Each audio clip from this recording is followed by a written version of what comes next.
Hizi ni nondo za habari kutoka hapa Kimgongo TV. Mimi ni Mashambo Majani. Wananchi wa mji mdogo wa Katoro mkoani Geita wameiomba serikali kuona uwezekano wa kuanzisha kituo cha jeshi la zimamoto na uokoaji katika mji huo wa kibiashara, wakieleza kuwa kwa sasa wanalazimika kufuata huduma hiyo mjini Geita, umbali wa zaidi ya kilomita 45, hali inayosababisha mali nyingi kuteketea wakati wa majanga ya moto. Wito huo umetolewa na baadhi ya wakazi wa Katoro kufuatia ajali ya moto iliyotokea Januari 2 mwaka 2026 majira ya saa 6 mchana na kuteketeza nyumba ya kulala wageni pamoja na mgahawa ujulikanao kama Suzy Lounge, mali ya Peter Cheyo, huku taarifa za awali zikieleza kuwa chanzo cha moto huo kinadaiwa kuwa ni hitilafu ya umeme. Baadhi ya mashuhuda wa janga hilo la moto wamesema walijitahidi kushiriki katika zoezi la uokoaji, lakini moto ulikuwa mkali kiasi cha kushindwa kudhibitiwa kabla ya kufika kwa jeshi la zimamoto na uokoaji. Kwa sauti moja, wakazi wa mji mdogo wa Katoro wamesema kuanzishwa kwa kituo cha jeshi la zimamoto na uokoaji kitasaidia kupunguza hasara za mali na kulinda maisha ya wananchi, huku akiomba serikali kuchukua hatua za haraka ili kukidhi mahitaji ya huduma za dharura katika mji huo unaokuwa kwa kasi kibiashara. Kwa majina anaitwa Peter Cheyo, ni mkurugenzi wa Suzy Lounge, sehemu ambapo tumepata hili janga la moto. Tumefika kama kawaida asubuhi kuendelea na majukumu yetu ya kawaida, lakini shida ilikuwa ni umeme. Umeme ulikuwa ukija, ulikuwa ukikata kila baada ya sekunde kadhaa unarudi, kila baada ya sekunde kadhaa unarudi. Sasa nadhani sasa umeme umekuja kurudi kwa kasi kubwa. Tukawa tunasikia kama kitu kimelipuka. Baada ya kuendelea kufuatilia, tukaona ni moto umeshika. Tumeanza jitihada za kuzima moto mapema, lakini sasa moto ukatuzidi.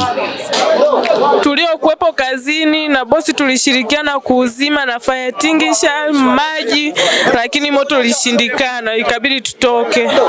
Mimi niuma sana DJ, afu mashine zote zimeungua mpaka dakika hii hapa tuelewe tutakuwa tunapataje ulaji. Kwa kweli tutamisi vitu vingi, kwa hiyo ni sehemu ambayo ilikuwa kwa kweli inawasaidia watu aina mbalimbali wenye stress zao na ambao hawana stress. Ilikuwa ni sehemu kwa kweli ya watu wanapenda kuburudika, ni sehemu watu walikuwa wanapenda kupumzika. Kwa kweli watu watamisi sana.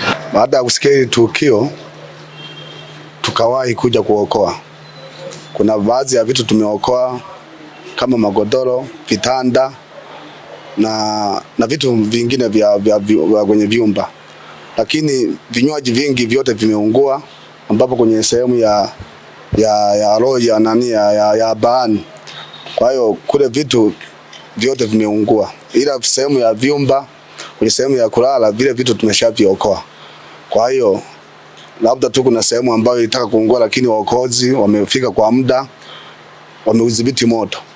Kwa hiyo tunashukuru sana. Hili ombi tu tunaomba kwa hapa Katoro, ni mji mkubwa, tunaomba tu masuala ya uokoaji yawepo hapa, tuwe na vifaa hapa, kwa sababu ukisema kutoka Geita kufika hapa ni muda mrefu. Mfano kama leo huu moto ulikuwa upo karibu sana na kituo cha polisi, yani ingelikuwa kama fire ipo ndani ya mji wa Katoro, ilikuwa ni rahisi kufika kwenye eneo la tukio na kudhibiti moto usingeleta madhara makubwa. Lakini kwa sababu tunapata zimamoto kutoka Geita, ambao umbali wa kutoka Geita kwa gari ya kawaida ni dakika 45, lakini kama fire kwa sababu inavyokimbia labda nusu saa.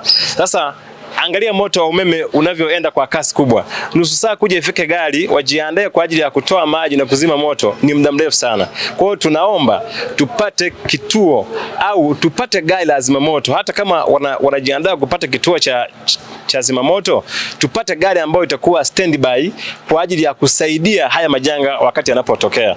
Ni kweli ninavyosema ndugu mwandishi wa habari, ni kwamba umbali wa kutoka Geita pamoja na kufika Katoro ni almost kilomita 47 kwenda 50. Kwa hiyo tunapokuwa tunapokea taarifa kwa umbali huo, na ukizingatia pia kwamba wananchi pia wanatoa taarifa kwa kuchelewa wakati mwingine, kwa hiyo tuna delayment ya almost saa nzima hapo katikati. Kwa hiyo moto unapokuwa unawaka ndani ya saa nzima hamjafika kwenye tukio ni changamoto.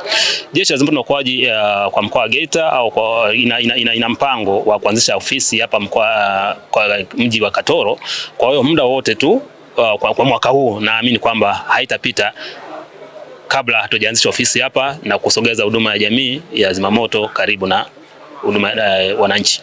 Sikiliza, unataka kujenga nyumba imara kwa bei nafuu? Karibu Kemgongo Hardware. Tunaopatikana Dodoma karibu na ofisi ya kata ya Mchuka, mkabala na barabara ya lami ya kuelekea Mvumi. Sisi Kemgongo Hardware tunauza vifaa vyote vya ujenzi, kuanzia saruji, nondo, mabati, rangi hadi matofali. Matofali yetu sasa yanapatikana kwa saizi zote kama vile inchi 5, inchi 6, yakiwa katika hali ya uimara na yenye ubora kwa bei nafuu zaidi ya soko. Iko hivi, Kemgongo Hardware ndio sehemu sahihi kwa ujenzi wako wa ndoto. Wasiliana nasi kupitia simu namba 0750694276 ama 0653611722.